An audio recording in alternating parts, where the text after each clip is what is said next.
Across America, the battle over immigration is center stage following a chaotic weekend. President Donald Trump is defending an executive order he signed Friday. It bars people from 7 largely Muslim countries from entering the United States for 90 days. The order led to some confusion at customs and some large protests around the country. A federal judge has issued an emergency order barring the U.S. from deporting people in those countries. Today, the president tweeted that only 109 people out of the 325,000 were detained and held for questioning. And he took aim at Democratic Senator Chuck Schumer for inflaming protests. Schumer was emotional during a weekend news conference. This executive order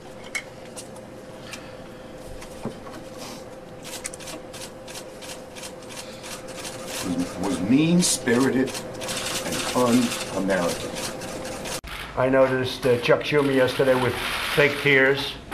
I'm going to ask him who is his acting coach, because I know him very well. I don't see him as a crier. The immigration battle really hits home here in Metro Detroit as we are right on the border with Canada.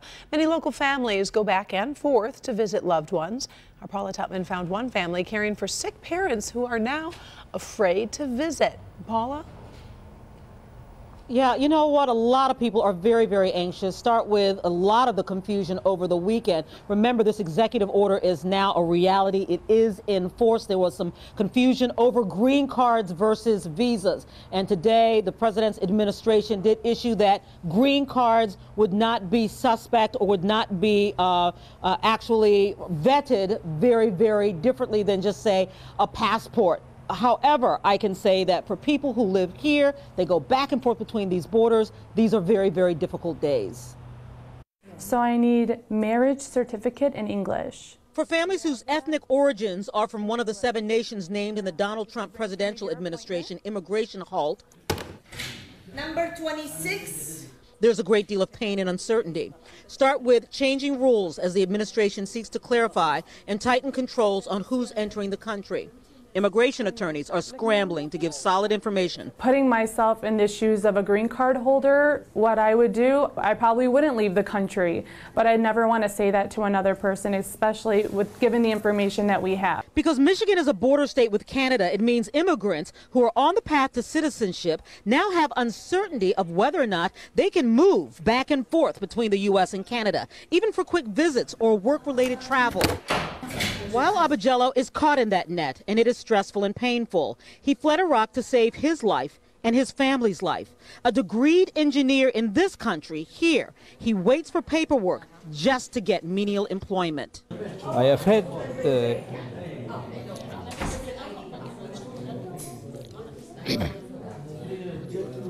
to back to my country.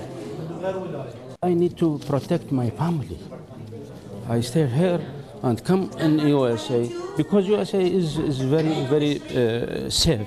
Part of the family is here in Sterling Heights. Part lives in Windsor. His wife's parents are sick. They get a great deal of comfort in just visiting their daughter and her family here.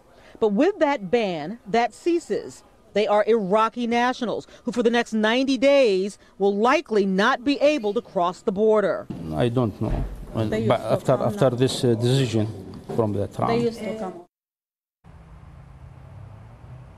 Yeah, you know what, even with his heavy accent, you could still really see and feel the pain of that man. We are still drilling down to what these new immigration orders mean and what they don't mean, and we'll have that part of the story at 6. Karen?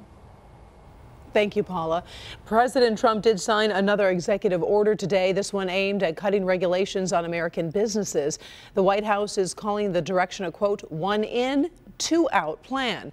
It requires government agencies that request a new regulation to identify 2 other regulations they will cut.